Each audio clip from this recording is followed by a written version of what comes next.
If ads give you a pain in the nads or the nadettes, join us now on our new subscription model on Apple. It's all ad-free. To understand the economy, you have to understand human nature. This podcast is powered by Acast.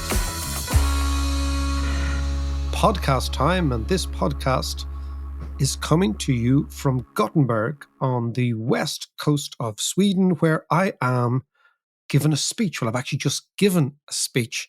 How are you, Johnny? I am great. I'm stuck here in Dublin, but hey-ho, that's the way it goes. You'd love it out here. You'd love it out here, except... I know. I've a penchant for the Scandies. Here. No, but it's a funny place, but you know, you would drop the GDP of a small African nation at lunchtime here.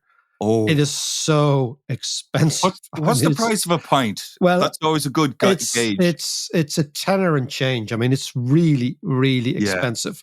I went full IKEA at lunchtime just now, right, with meatballs, right? You know, they love meatballs and sort of kind of mashed potatoes and a glass of wine, and you just don't even do the exchange rate. You know, you put the credit card in and you say, okay, fine. But it's a beautiful, beautiful city, incredibly sort of statuesque. It's been a huge power. I went to the museum here yesterday, and I didn't realize, John, that one of the biggest companies in Sweden years ago was the Swedish East India Company, that they were trading all around the world for centuries and centuries. And the Swedes were this big, big imperial power. And then remember we did the thing on the census? Yeah. When they actually realized that they thought there was about 4 million of them. There was actually 1 million of them. And they decided they didn't have the manpower to fight Russia anymore. Because they were very much involved in the great battles against the Russians, Peter the Great, all that sort of stuff. The Swedes were involved in those battles because they were very much the dominant power in this part of the world. So the Museum of Gothenburg, which I was yesterday's fascinating thing. But can I ask you, how many East India companies were there? Because there was the British East India Company, the Dutch. I think there was 3. There was the Dutch, the Swedes, and the Brits. Now, if you want to get listeners that are interested in the history of the East India companies, there is a fantastic book by a guy called William Dalrymple, and it's just called The Anarchy, and it's the history of the British East India Company. Now, the Brits, it's an extraordinary thing, because the Brits never really took over India as a colonial project. They basically armed a commercial company. So you'd imagine Google with 5 tank divisions.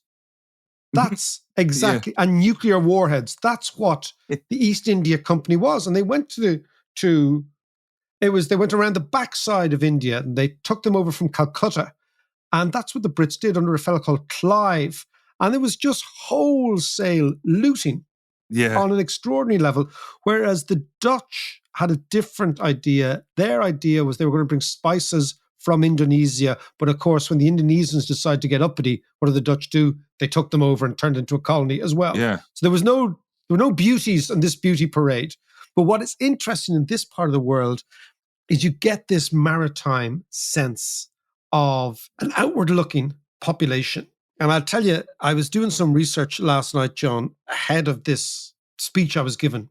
And the speech, one of the parts of the speech was on the similarities between 1922 and now. And the idea was to try and put what's happening in Ukraine and the world into some sort of context. And I'm looking at 1922. Ezra Pound, the great American poet, said that 1922 was the year the modern world begun. And what he was trying to say was that the 20th century actually began in 1922. So everything that went up before that was basically a legacy of the last century, right? So the First World War was still very much a battle between the French Empire, the German Empire, the British Empire, the Russian Empire, the Ottoman Empire, and the Austrian-Hungarian Empire. So it was like a battle of the 19th century, right? So it wasn't really a novel thing. It was an ancient thing. And what he was saying is that you've got to start in 1922 when all these empires collapse, when there's modernism, when there's Picasso and Joyce and Freud and Einstein and all this stuff. That's the year 20th century began, right? And Yeah. I'm trying to put it into context that maybe this is the year the 21st century begins. That what went before this, so for example, was the era of naivety from, let's say, 1990, when the Berlin Wall collapses, to now, was a great era of naivety in the sense that we all believed that globalization would lift all the boats, that the notion that you would have a revanchist Russia was regarded as an anathema, that technologically we would change, we'd all come together, etc., It was etc. like the Brave New World in that stage. Precisely. Yeah, And it was yeah. all a result of the Soviet Union collapses, China opens up, India opens up, and we have this one overarching philosophy of markets and trade and etc. And then, of course, the battle in Donbass today tells us that that is really a silly interpretation of history. So what I was trying to say was that maybe this year is the beginning of a new chapter in history. But in order to actually give this speech, I wanted to see what was happening in Scandinavia in 1922. Right, So in yeah. 1922 in Ireland, we have the Free State comes into being. We have Yeah. a civil war. We have Yeah. mass murder. We have your grandfather having a go at my grandfather Yeah, on the yeah, wrong yeah. side, right? Okay, you have the creation of the Soviet Union after an extraordinary civil war. You have the end of the Ottoman Empire. You have in Turkey, you have the expulsion of 2 million Greek people, right? Extraordinary ethnic cleansing all over the Balkans. You have the Austrian-Hungarian Empire collapses along with Ottoman, all that stuff, right? Yeah. So I said, what was happening here in Sweden? Of course, nothing. They were totally insulated, right? The Yeah. Swedes. And what they were actually doing, the only big political event that I could find here was a plebiscite on prohibition Okay. coming from the United States. You know, the prohibition movement in the United Yeah. States. They're And complaining about the price of the beer. prices exactly as we started. Exactly Yeah, as yeah. we started, right? I don't blame them. Exactly. And so what they were doing was the prohibition was a vote, obviously, on whether you should ban alcohol. And what was really fascinating for me, because I was in Gothenburg, was to try and drill down. This is the beauty of Wikipedia, actually, drilling down into that event and seeing what parts of Sweden voted most for prohibition and what parts of Sweden voted most against prohibition. Right, Now, okay. The ultimate election was 51-49 against prohibition. So they didn't ban booze. But when Right. you drill down deeply, what you see is that this area, Gothenburg, voted over 75% against banning booze, whereas on average, it was much more 50-50. So what you find here is that's a really indicative Well, of, why was that? because the culture is different here, right? So what you have in all port cities, now, whether it's Bombay or Shanghai or Dublin or London or any place in the Marseille, port, yeah. is you've got the interaction of all sorts of people, right? The port cities tend to be, by definition, liberal, tolerant, live and let live. They've more shit going on. There's more immigrants coming in. So what you tend to have is a society that really says, you know what, if people want to booze, let them booze. Whereas the parts of Sweden that voted profoundly for prohibition were the north and the center of Sweden, which were much more Lutheran, much more Swedish in ethnicity, Yeah, much yeah. less likely to have outside influences, and as a result, much less tolerant.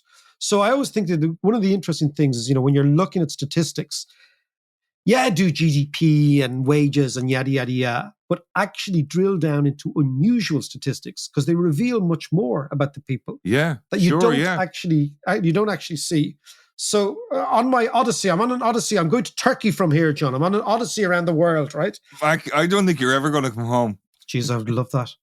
Man, I would love that. We started our odyssey in Inishman. We go to Gothenburg. We end in Istanbul, and then we've got to come home. Do you know there's actually an amazing walk, apparently, that starts in Dingle in the west of Ireland, southwest Ireland, and ends up in Istanbul. I can't remember the name of it now, but A very swimmy walk. Well, there's a few boats involved, in fairness, but it's about 4,000 kilometers long. And it's one of those ones that's on my list, but I don't think I'll ever get to do it. Yeah, how's the heel? You wouldn't have to your plantar fasciitis with that sort of walking. Yeah, exactly.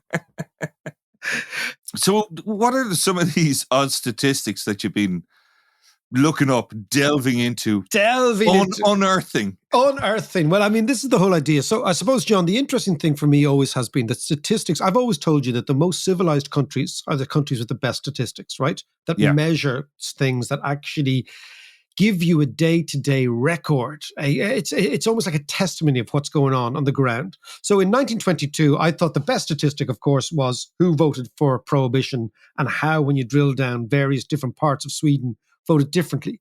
Yeah. Now, John, I have some fantastic little statistics on Sweden. The first one, of course, is the buzz in VC and internet startup companies, right? In Sweden, you've got Skype, or in Scandinavia, right, where a lot of the stuff comes out of Sweden, but it's all over Scandinavia. Spotify, Klarna, Skype, Zettel, iZettel. These are huge, huge unicorn companies that these guys seem to be miles ahead of. You know, Stockholm's really the top 10 cities in the world with the number of startups. It's ranking. It's these guys have really, really taken to technology. And one of the reasons they claim this is the case is that in the 1980s and early 90s, John, Ericsson, the large Swedish industrial producer, which produced computers as well as everything else, gave free, think about this, well, it was paid by the Swedish state, free to the user, a laptop in every single Swedish home. Really? Okay? Yes.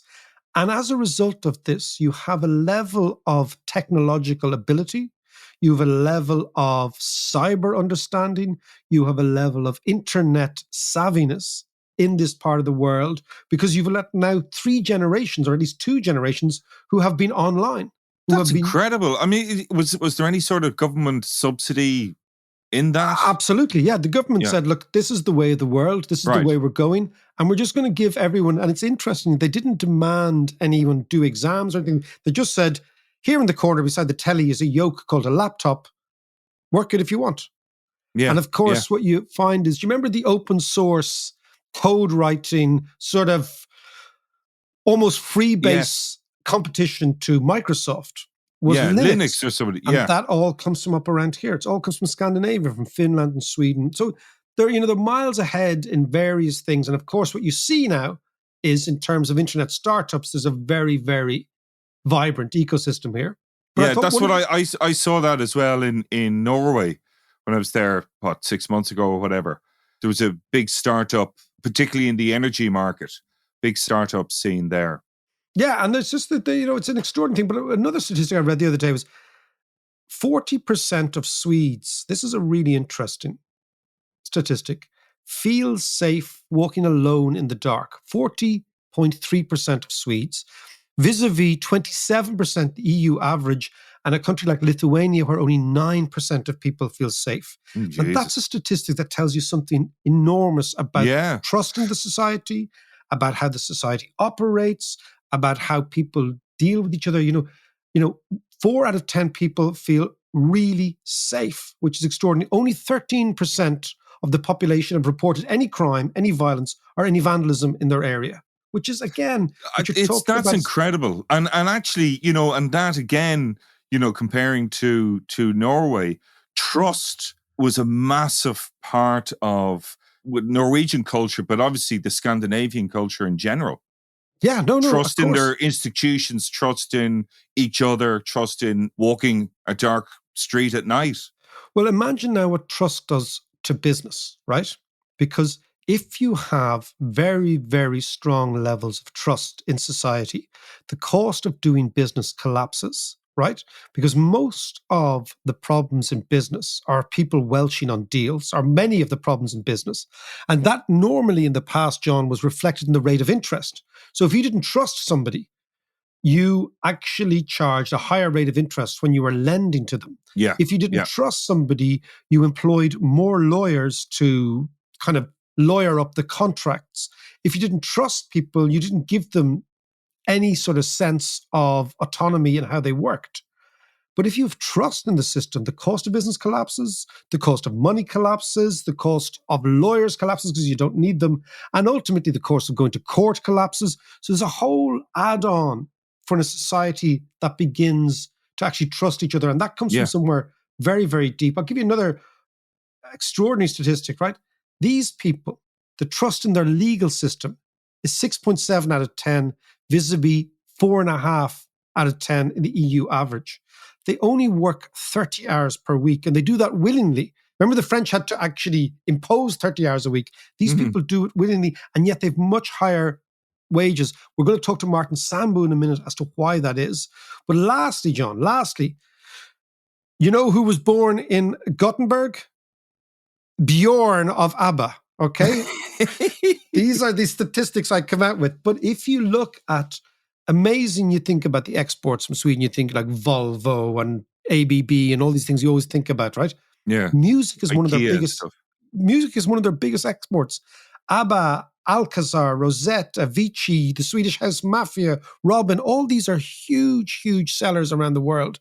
And they're really into electro music and electro pop and into techno. And I mean, so you have something really vibrant going on here. Yeah. You know, there's 5,500 are registered in this country as musicians, singers, and composers. And 1.7 billion is the size of the recorded music revenue per year in Sweden. So, and are they supported by like an arts council, the Swedish Arts Council and stuff? Or they probably are, but also what they do have, John, is because they speak their own language, right? Is they have a captive audience. So this is one of the problems with Irish artists. On the one hand, speaking English means you can amplify your voice out. But it also means that you're actually competing with the big UK musicians and, of course, the big American musicians, right? Yeah. Whereas here, it's like a bit like the French movie industry or the Italian movie industry. Because you have your own language and culture, you'll always have a certain proportion of Swedes who want to listen to music in Swedish. Yeah. And therefore, you have that captive. In actual fact, there's a very interesting discussion going on right now in terms of music, John, between Irish artists and the Irish radio. Irish radio plays a very, very small amount of Irish music these days. Oh, this is an ongoing thing it is an for ongoing many years. Thing. Yeah. So let us leave the bizarre statistics. We've given you the statistics. Let's go as to why this is happening. Why does Scandinavia seem to do things so well? I'm going to go now. We're going to go and talk to Martin Sambu of the FT, Norwegian economist, to figure out what the hell is actually going on here. Martin Sambu, great to see you. Explain to me why you Scandinavians get so many things right. Look, there are some things that are different between the Scandinavian countries, some things that are in common, and a lot of the factors behind the economic success story are really in common. You know, people think about Scandinavia and they start by thinking about the welfare state. I don't think that's the right place to start. I want to start somewhere much more mundane, which is how do you wash your car? Ooh, I like this. Go on. Tell us. If you're a car owner, you need to wash it. For some, it's a pleasure. For others, it's a chore. But unless you're going to wash it yourself, either you go and you pay somebody to wash it for you, and that tends to be young men, immigrant men, often with wet rags, or it's a big machine with big blue roller brushes. When I was growing up in Scandinavia in the 80s, that was the only option. You know, you went to a service station and it would be one of these quite exciting machines for an 80-year-old, You would stay in it and you'd see these big brushes. That was when I was a kid, that was the most exciting thing. And I used to ask my mum to try and find a garage that had that thing in. And you'd sit there and it was like Doctor Who. It was like the future. It was the future amazing, was right? there. Absolutely. When I moved to the US in the 2000s, I noticed that whenever I had to get a car cleaned, it would be immigrant men, often didn't speak any English, clearly very low pay. 2 or 3 of them would descend on your car with water and rags and soap and do the whole thing by hand. Now, why is it? These are 2 different technologies for doing the same thing. You use a machine or you use people. And I actually think that difference is key to understanding the Scandinavian model, the Nordic model. Explain that to me. So why in some countries do you see one technology being used and in other countries another technology being used? I mean, the answer is kind of obvious when you think about it. It's because of the cost of labor. So in Scandinavia in the 80s, labor was just too expensive. This pretty egalitarian. So most people are paid, within limits, more or less the same thing. So it costs you quite a lot to pay somebody else to actually wash your car for you. Machines in comparison are relatively cheap. So for a service station owner, you look, should I hire 2-3 people to wash cars and pay high wages, or should I invest in a machine? And people invested in the machine. Conversely, in a country that has a lot of cheap labor and allows like the United the use of States, cheap for labor, example. like the United States, in the 2000s, it's kind of important when we're talking about. The same service station owner is going to say, well, I can invest in this machine, take out a loan and so on, or I can just hire a bunch of people who've just arrived, I'll pay them minimum wage if I'm a nice guy, less than that if I'm not, and I'll make more money that way. But what you see is that, of course, in terms of productivity, the machine is more productive in terms of cars washed per labor hour put in. So the egalitarianism of the Scandinavians actually leads to more productivity because it encourages investment in capital substitution, if you like, automation. We talk about automation as this sort of ghost specter that we need to be worried about. But automation is why you get high productivity.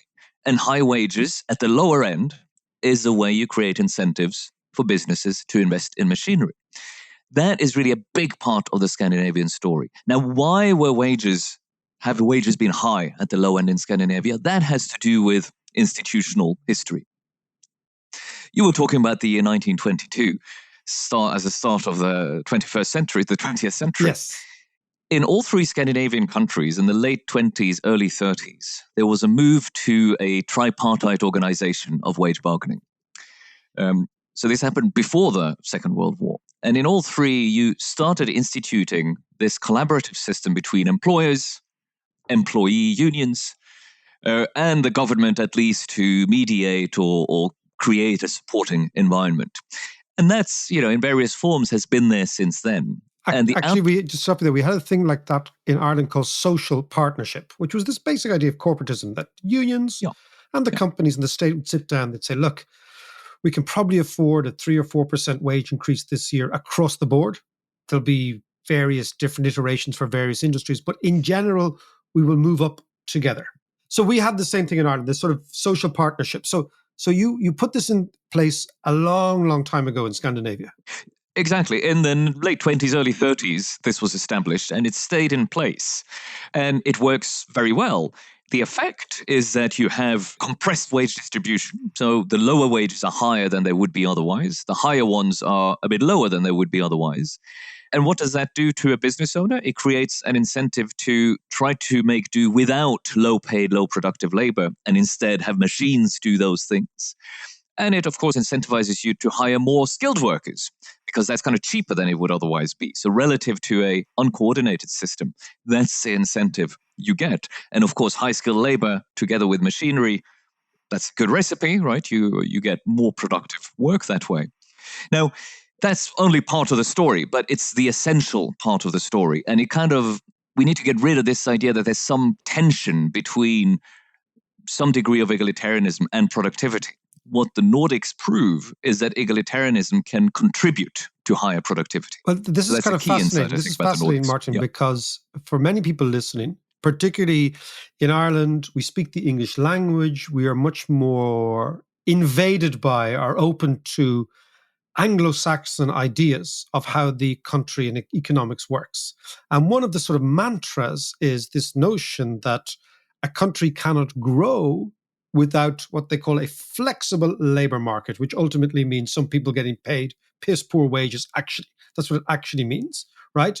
And that the idea that if wages are low, well, then profits are high, and then those companies become much more innovative because of the profit incentive, and they drag up the low wages. What you're saying is, no, it works the opposite, that the Scandinavians prove a different thing. What do they prove?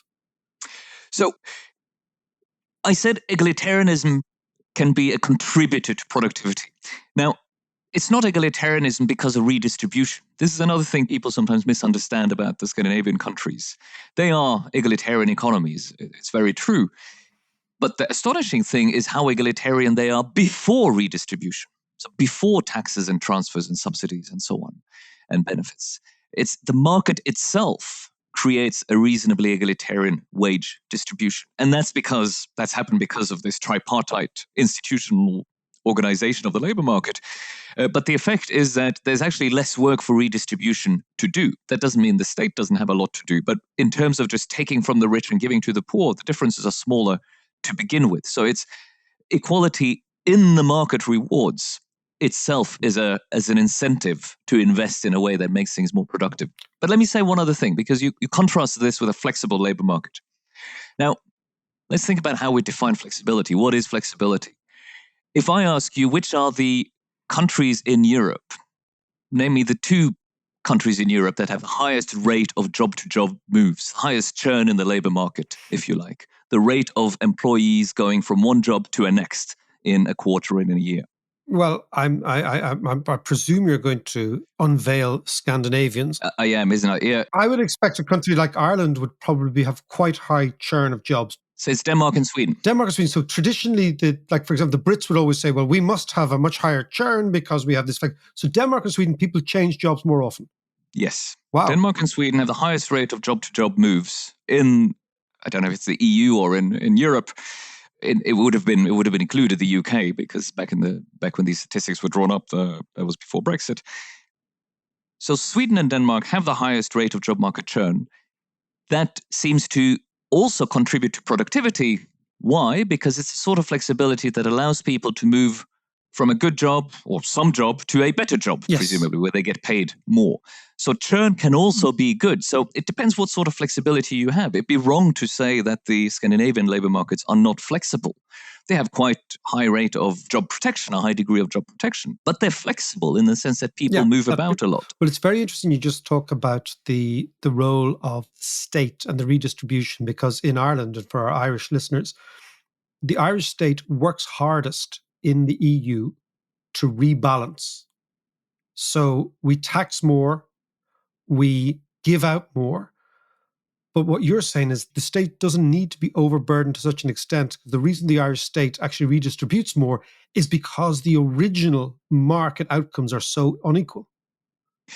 And that's a danger. I think you can run up to it's not that redistribution doesn't matter, but you run up against the limit, economic, because the incentives get wrong with very high marginal tax rates, and political, because you don't have the support for it necessarily.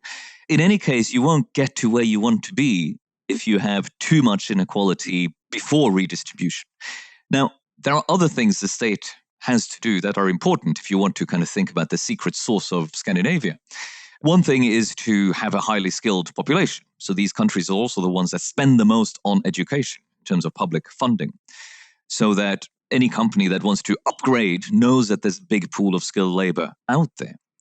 It needs to ensure that there's enough demand in the economy that when bad jobs, low productivity jobs disappear because you replace your car washers with a machine, then there will be enough other jobs. So you need to have a fairly high rate of demand management and of demand stimulus when that is necessary.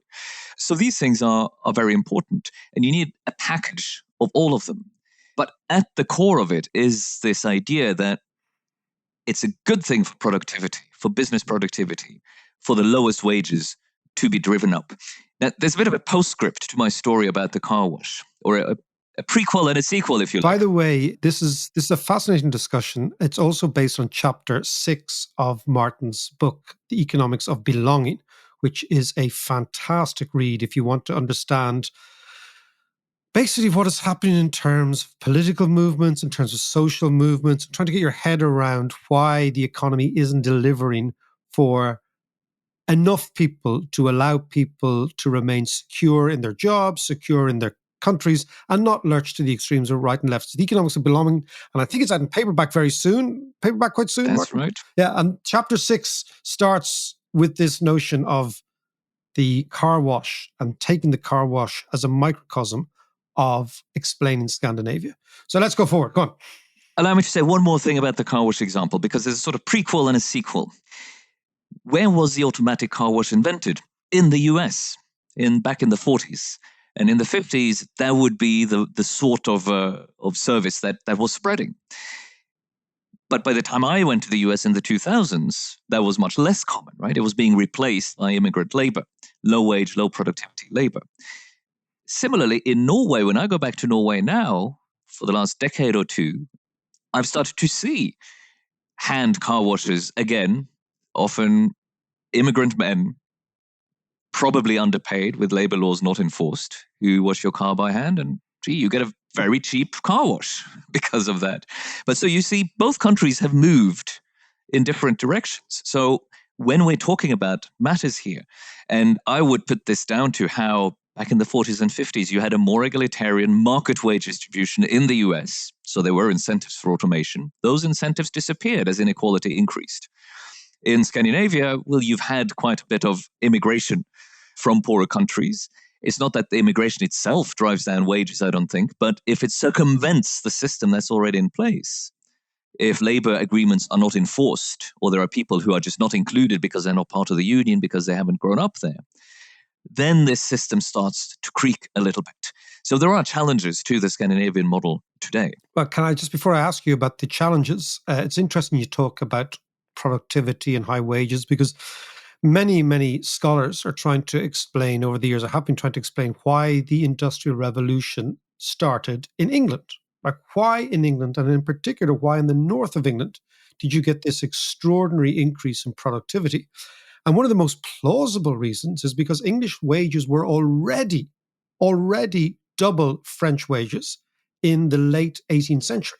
So by the time you start to get the spinning jenny and the steam and all this sort of thing, these are all a function of the fact that England was potentially hyper uncompetitive in a globalized world.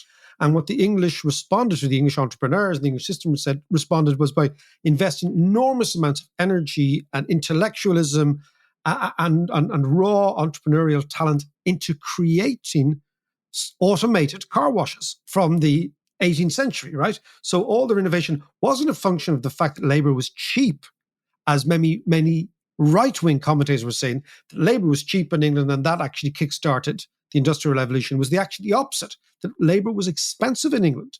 And as a consequence, they had to come up with these machines that made England much more competitive. And this is, again, to your story, it suggests that there's a continuum there. Can I ask you about the challenges now? David, can I just Yeah, work away. insert that this is completely conventional economics, right? You don't have to be an ideologue about this. If the relative price of capital to labor is low, which is the flip side of labor being expensive, well, then that's an incentive to invest more in capital. Yep. Right? It's as simple as that. Exactly. But it's funny how ideologues and fundamentalists have taken basic economics, skewed it around, and used what seems logical to people who maybe haven't studied economics as a battering ram to actually take away labor legislation, take away protection, etc., etc. And that is most gloriously evident in the right wing in the United States, which is very, very popular at the moment. Speaking of the right wing, speaking of this challenges, speaking of maybe the atrophying of this social consensus, Sweden is looking down the barrel of an election in the coming months. And the right wing are quite powerful here. What do you think is happening on the ground in Scandinavia to explain political forces that we're seeing? Look, I think actually Scandinavia is quite similar to many other Western countries in this regard. And this is another message I try to communicate in the book. If you really look at it, there is this whole debate about whether right-wing populism is due to culture and values or is it due to economics. I think is really down to the economics. You see this in Scandinavia and in other countries. It's been in times of difficult economic change, like in the 80s, that these populist movements have grown. The Sweden Democrats were nowhere 20 years ago, but after the global financial crisis and some reforms that left some people on the outside of the labor market, people sort of marginally attached, suffered more. That's when you saw a rise in the Sweden Democrats' support, the far-right party there. And so even though Scandinavia has managed these things better than most other countries, which is why I would say that on the whole, these movements are less dangerous there than in many other countries, they are still subject to the same global forces. And those global forces largely have to do with automation, technological progress. That means that we're no longer industrial societies, we are service economies. So we just don't need that many hands in factories anymore. That has very much changed the opportunities for different types of people. That's true everywhere.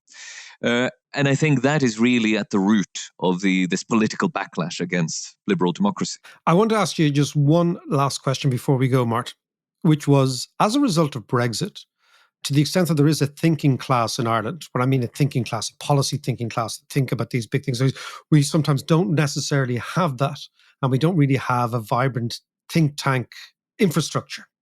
But people were saying that the long-term alliances of a small country like Ireland in Europe would probably be an alliance with the Scandies.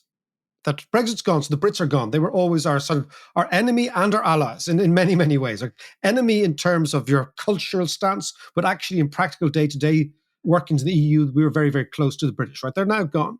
So Ireland has to figure out, well, are we closer to the Latins? Are we closer to the Germans? Or who do we naturally bed down with?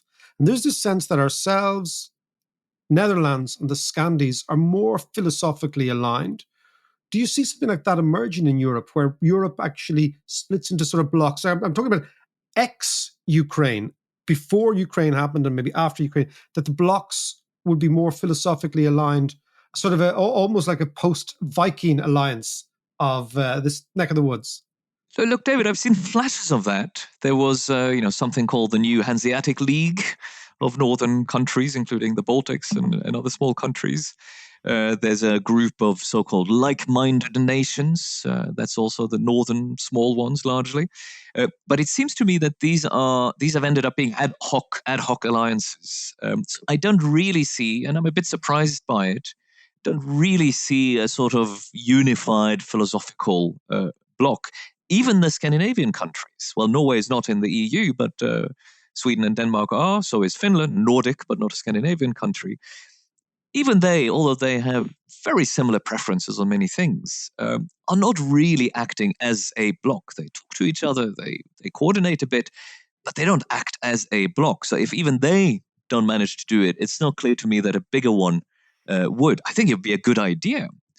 But maybe what that reflects is that when you go down the list of things that have to be decided in the EU, maybe actually there's less similarity, or the alliances aren't always in the same place. Absolutely. I think that's a thought it's worth considering. Just before you go, the only conversation I'm having here is about NATO. Everyone's talking about NATO. Where do you think things will go? I mean, I'm getting the sense that clearly Finland will join as quickly as tomorrow if they could. Swedes slightly dragging their heels, a little more equivocal, but ultimately, what's your sense? I was in Helsinki very recently. I think it's a foregone conclusion that Finland will apply, and I think they might have applied before this show goes on air.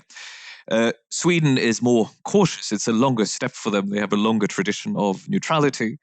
They don't have the same immediate neighboring threat that Finland feels. Remember, Finland was at war with the Soviet Union back in the 40s. But I also think that they're going to join. I think the process has now already gone much further than anyone would have expected just a few months ago. I think there's a process that has to happen. People have to process this. But already the choreography is clear.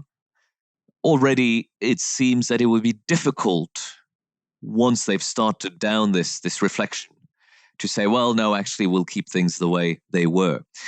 Keeping things the way they were seems impossible now. There aren't really any good alternatives, especially if Finland joins. Sweden would feel very lonely.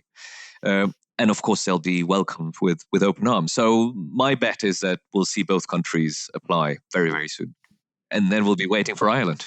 Well, that's an interesting question. We might come back to that. As always, Martin, pleasure, and we'll talk to you very soon. Good to be with you. Woo, NATO, eh? That's kind of interesting. Can you see us? Can you see Ireland following suit? Well, I've always thought that our neutrality was an exercise in virtue signaling. And I've always believed that you have to make choices. At times of crisis, you have to say, okay, what side are you on? It's been very easy for us for years and years to say we're neutral and we don't get involved. And it's a sort of I've always sensed there's a high moral ground, we don't get involved in those sort of wars. So we can look down our nose at everybody and assume that we would act differently. because we know the Brits and maybe even the Scandinavians will actually protect us Well, we play a militarily. huge role in peacekeeping. But so does which is everyone else. really So do the important. Swedes, so do the Norwegians, so do the Finns. I mean, all these countries also play a huge role. So the Spaniards, so even, Right. loads of countries play a big role in peacekeeping. I think, it's my sense is that what Martin Sambu is saying is what a lot of Europeans are probably saying, John, which is, where do you guys actually stand? Really? Yeah, I'm sure, because they're thinking, man, this is you assume that Or we're they're gonna, thinking, what the hell have you got to offer? or they're probably thinking, you know what?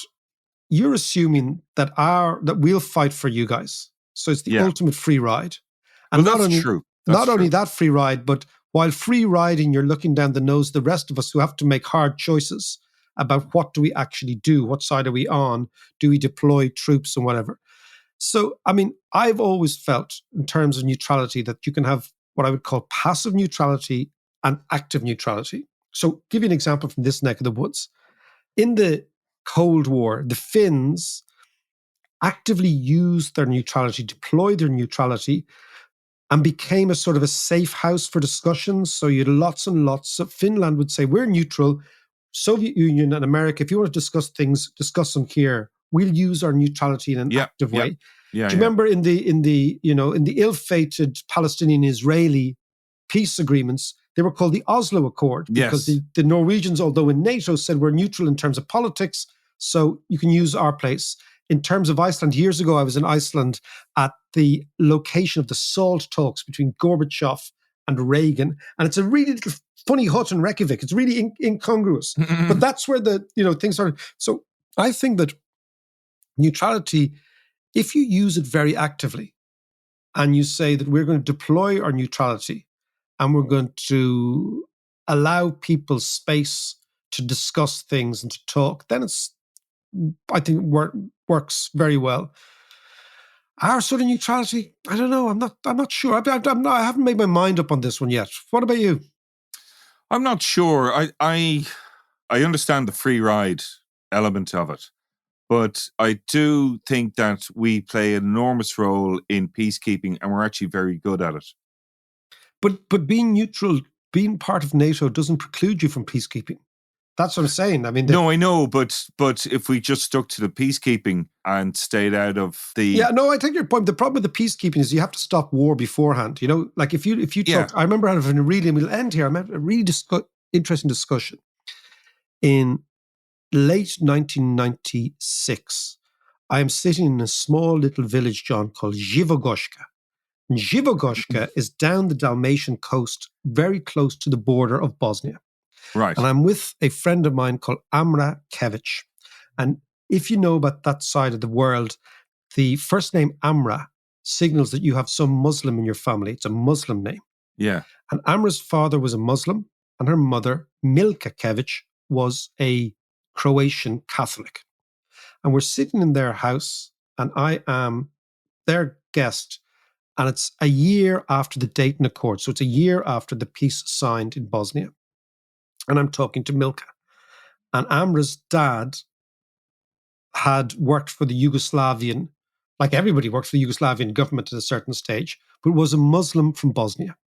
And Amra's dad and Milka married in the 1950s, when basically everybody was thrown together after the Second World War. It didn't matter. They were all socialists together. And we were having a chat about the Bosnian War, about the Serbs and the Muslims and the Croats and the atrocities and things that were done. And her family were from Mostar. And Mostar is that divided half Muslim, half Catholic. With an amazing bridge, isn't it? Exactly. That's the Most. Most is a bridge in Serbo Croat. So Mostar, right? And her cousin arrived in later that night and was really very, very poignant and very dark, because it was very clear that something pretty awful had happened to this woman. And I was maybe, in my 20s. So maybe she was in her 40s.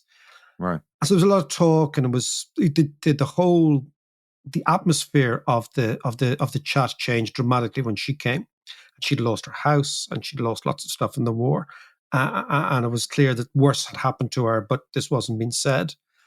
And then Milka, the mum, who at that stage was well in her 70s, said, David, you talk about the Serbs, you talk about what was done to us, you talk about our family being divided, the fact that my husband was a Muslim, the fact that I was ostracized in Croatia because of Amra's name, she's a Muslim, the fact that Amra finds it difficult to get a job now because Amra signifies you're not a Serb, you're not a Croat, you're a Muslim, etc. She said, but I reserve most hate for the blue helmets, for the United Nations. And I said, wow. Really? I said, that's interesting. She goes, yeah, they were the real fucking cowards here. And she said, their road, right? So that there's the main roads going from Dalmatia down to Bosnia. She said every day it was full of UN trucks, UN so-called peacekeepers, UN so-called aid, UN so-called food distribution. She said, every single day they made legitimate the atrocities that were happening under their nose. And every single day we implored them to fight on our behalf, not on behalf of Croats or on behalf of Muslims, but on behalf of people who were being terrorized. And every single day they did nothing. And she said, these were the real cowards. Because had they stood up to the Serbs, like in, for example, Srebrenica, had the Dutch battalion stood up and said, look, we're going to fight here. Right? Yeah, but there wasn't their remit to do that, though. But that's the whole point. She was saying that's a bullshit idea. You come into our country, you say you're going to protect us, you do fuck all, and then you say it's not our remit. And she's saying, well, give us the guns, right? Give us the ability to defend ourselves. And it was really interesting to get that perception, because we have this hagiography view of the United Nations and peacekeeping. But she was saying, in reality, now this is just her view. Yes. In reality, the United Nations facilitated and made legitimate the terrorization of the local community. And she said, I'll never forget that. And I was just sitting there going, that's amazing. Wow. Actually. And this is a woman, amazing. There's a woman in her 70s who'd seen everything. Yeah. I actually saw The Siege of Jadoville on Netflix the other night. It's a brilliant story. But in that case, the Irish UN force engaged in battle, and a pretty serious battle in that.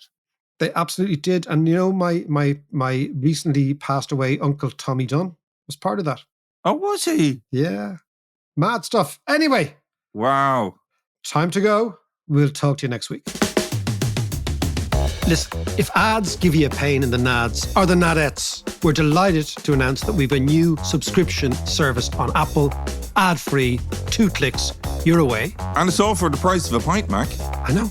Check it out on the Dave McWilliams podcast.